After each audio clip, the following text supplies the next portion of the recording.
YouTube, what's going on? YC Imaging here with another video, and today we're going to be tackling another tutorial, this one specifically being using music video effects in Adobe Premiere Pro without any external plugins.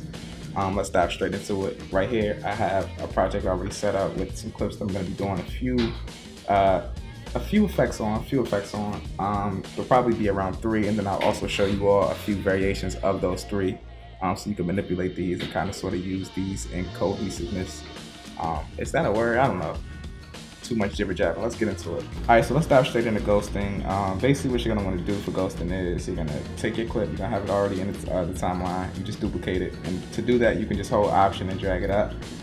Boom, you got the duplicate right there. So I'm going to cut off a little piece of this at the end, and to get this effect going we're going to go into the effects controls for that clip. We'll drop the opacity down to around 50%, so that's very so you can see through it, you know what I'm saying? And then we'll go, you do Command J if you're on Mac, and you're gonna adjust the speed of this down to 50%. Boom. That's all you gotta do to get the ghosting effects. You can see it's a little lag behind it, and if you wanna cut this off to make it smooth, or just the actual position that you wanna do, you can just add a quick transition at the end, like a dissolve, to actually fade that out. So say this is going slower than you want it to go. What you can do is you can go in and you can just adjust the speed up. So say you want to do like an 80. Typically that's what I do. If I was doing this, I would do like an 80. Go in. See, it's a slight little lag behind it, but it looks cool. You just fade that out so it's smooth. So you got that effect. I'm going to show you all another variation of that effect. So say you wanted to do this effect, but you wanted to have it so it was kind of sort of a flash when it started. So if you click on the clip that you have the speed adjustment to, you can go into it and you can go to screen.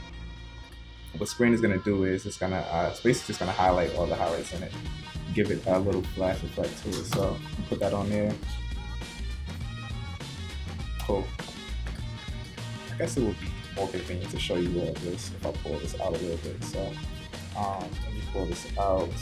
Then I'll drag this in, and then where you want it to start at, you'll basically get a flash at the start of it. So as you can see right here, get a little flash and you just fade it out at the end, which is cool. And then another variation that you can do with the ghosting is you can actually make it go faster. So say you wanted to throw it in there, you want it to go a little bit faster, so we can up the speed to around like 200. Of course that'll get smaller, so you can just drag it out. If you want this to come in cool, you can either add crosses over at the beginning of it, you can leave it as is. I use this a lot when I'm about to transition into another shot. This also just looks cool just sitting on top of it. It might be a little bit too long right there. I wouldn't use it that long, but this also looks cool as well. You can even up that to like a 300, which is probably what I would do. So you can see that looks pretty cool right here. Cool, that's ghosting right there. Next effect we're going to dive into is the screenshot flash. I don't know if y'all actually seen this video that these clips are from. This is actually the Ace Haven video for X. I'll put an info card right here if y'all want to check this out. But basically, this effect is going to do is, if you have like a hard beat in this track and you want to add like some sort of flash right there, that actually looks pretty cool. What this is going to do is it's going to take whatever screen hold you're on, it's going to hold that right there, and it's just going to fade out. So let's dive into that. So say I want it to happen right here, I'll cut the clip right here and then I'll duplicate it just like I did the last one. I'll hold Option, drag that, you got the duplicate right there. You click on the clip on the top, you go up to the clip drop down menu, you go to video options, and you do add frame hold. And what that's gonna do is just gonna hold that frame until the end of the clip. So as you can see right there, it's frozen. What you're gonna wanna do is you click on this clip and you go to the blend mode and you put this on screen. So when this comes up, it's just gonna flash and it's gonna stay there. So you can just cut it right there, and you can just add a nice little cross dissolve at the end. So this is right there. It's kind of long, so I'll probably add the cross dissolve like right there, right at the end. Yeah, it's cool. I use that effect a lot as well. So that's the frame hold right there. And then another variation of the frame hold that you can actually do is, it doesn't have to be a flash. So say you didn't want the flash, but you just wanted the frame hold right there, you can just simply take it off screen and put it back to normal. You just go like that, which is pretty cool. It's just not as cool as the flash. That is the screenshot flash right there. Next effect we're gonna dive into kind of sort of involves keyframing, but it also adds a nice flash to it. So If you want the clip to pop out and pop back in, but you want it to flash when it pops out and pops back in, this is what we're gonna do right now. So I'm just gonna use this clip right here that I had cut, and I'll duplicate it again just like I've been doing. And then with this one, I'll click on it, I'll go into my effects controls. We're gonna do a scale keyframe right here, move over a few frames, add another scale keyframe right there, and then we'll move over another few frames, and then we'll add another keyframe right there. So after we do that, we'll go back to the middle keyframe. You just hit this button to go back to the previous keyframe that you set. We'll increase the scale of this to around like 270. Let's do 270. And if we push this arrow to go to the next keyframe, let's just cut this clip off right here so we don't see it anymore. So if we set this to screen, it's just going to give you a cool little effect where it pops out and then it pops back in.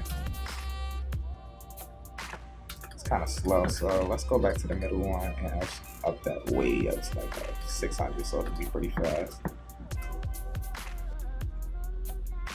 So that's a cool effect right there if you want it to pop out and pop back in. So you got like a bass hit right there if you want to do that. Again, that's still pretty slow. I would tweak that. I would probably make the keyframes a little bit closer to each other. I would just continue to like this until it had almost like a fast effect to it. But if you go too far, as you can see right there, you can't even really tell what's going on. So it's just something that you have to play with in program. If you didn't want it to flash and you just wanted it to be normal, what I would do is I would go in blend mode and I would take off screen, but I would drop the opacity down just so you can actually see it pop out and pop back in. So let's drop the opacity down to a 50 and see what that looks like that.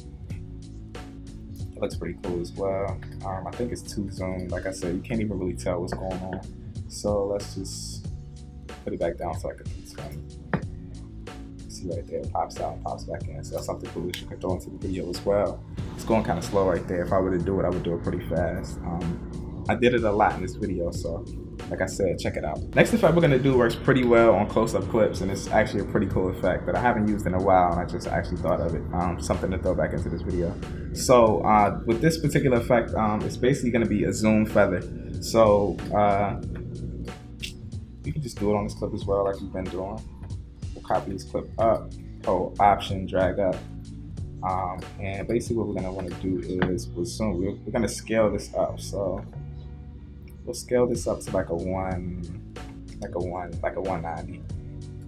All right, so we got that scaled up, and then what we're gonna want to do is we're gonna click on the square, which is gonna create a 4-point polygon mask. If you hit this, you can zoom out to 10% so you can actually see the edges of the image of the video. And basically what you're gonna want to do is you're gonna cut your image in half, but if you do it at a diagonal, it'll look pretty cool. So as you can see, I kind of want to have his face in there, his regular face, and then you'll have the zoom face cutting the image off. So as you can see right there, probably like that, that's probably cool right there. And then we'll get this back to fit. All right, so what you're gonna want to do now is to get rid of this hard edge right here on the image.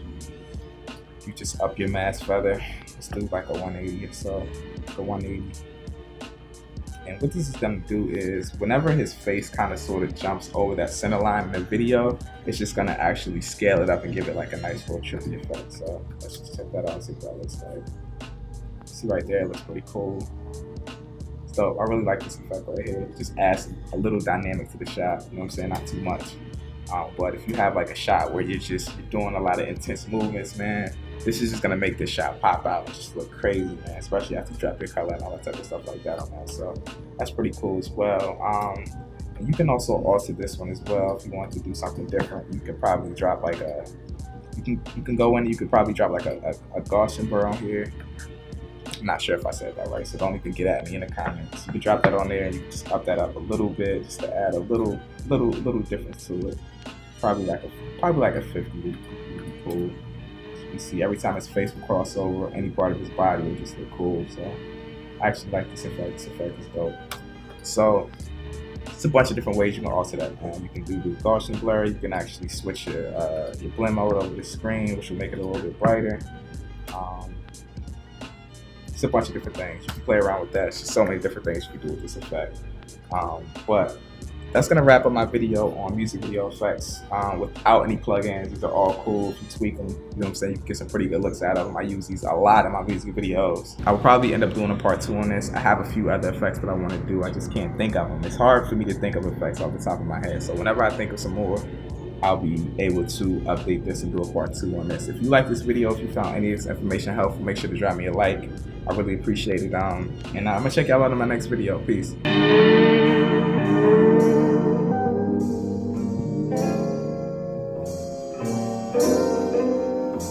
I grew up on the sidewalk while on street talking.